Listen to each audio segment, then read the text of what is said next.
So getting back to the interview with these detectives, they told her absolutely horrific things that had happened to her daughter. And she just didn't respond, in my opinion, in the way that a normal human being responds. If anyone heard that this horror occurred to their child, I think you would be inconsolable. A normal person would be inconsolable, yet it took a while for it to register in her brain. And then when he told her near the end of the interview, he said, Stephan Stearns murdered your daughter. And she's like, oh, I won't believe she's dead until we recover the body. So she was still in denial, even though she was shown photos of Madeline in the car, in the front seat, dead. Even though they told her about Stephan driving around with her dead body. Just, absolutely horrific. This is not what I'm going to show you here. This is not, of course, the interview that was played last night by the podcaster Grizzly. But this is just a sample of how Jennifer Soto responds when she is questioned. This is the interview from February 27th. Way. Either it's Kansas or... Oh, so he's never had any, custody or anything? No, nothing. Okay. And has she ever formed a relationship with him where they bond and talk or anything that, I guess I would try to rule out the possibility that she would be trying to go to Texas and see him or meet up with him, or... They're as close as they can be with how limited contact he does have with her. He texts her once in a blue, right? Not as consistent as I would like him to, but okay. I don't think she's making her move to go. Yeah. She's left her debit card here. All of her money's here. Her cell phone's here. Is it typical of her to leave her cell phone? Does she normally have it? She's got ADHD. She's very forgetful. This happened. Just so you know, the cell phones were left there by design. That was Stephan Stearns' design. So this weasel, this really poor excuse for a man,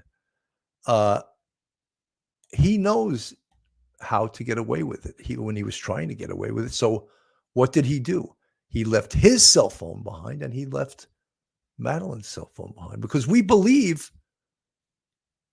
that Madeline was murdered somewhere in the early morning hours, 2:30, 3 o'clock in the morning. If we listen to the roommate, Angelique, said she heard loud noises coming from that room at 2:30 in the morning. Is that the time he unalived, as you guys would say on YouTube? I never heard that term before in my homicide career. Is that the time that he unalived Madeline? Now, that's when the loud noises came from guest room number 4. Guest room number 4, right? That's when the sounds came from that horrific room, right? The other question, and Jennifer Soto asked this of the detectives.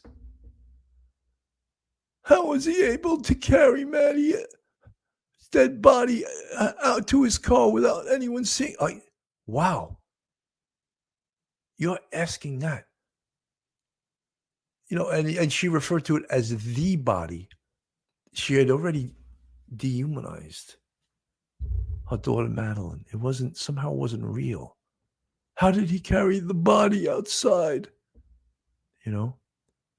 And knowing all those facts, the detectives kept asking her, because sometimes people feed you stuff. It's a Freudian slip, and they're actually telling you what they know. But she's hypothesizing at this point. The detective was like, well, how do you think he killed her? And she actually said, this was in the interview. If you want to watch that interview, rewatch it. I think he probably strangled her. Could you imagine saying that in an interview about your daughter, that my boyfriend probably strangled her? So I ask you guys, does that mean that she knows? Because guess what the medical examiner's cause of death? It was strangulation. So did Jennifer Soto in fact know that? Or is she just guessing that? Is she guessing that that's how Stephan Stearns murdered her little daughter, Madeline?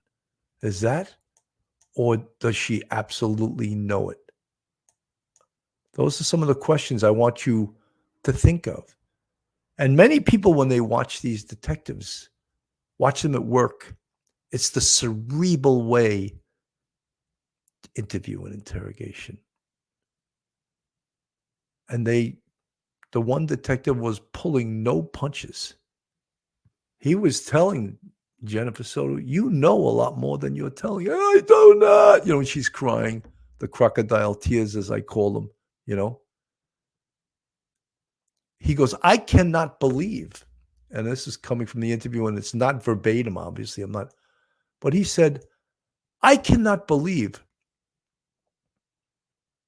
that this was going on for, we think, more than 5 years. And you knew nothing about it. You knew absolutely nothing about it. And then she goes into her crocodile tears again.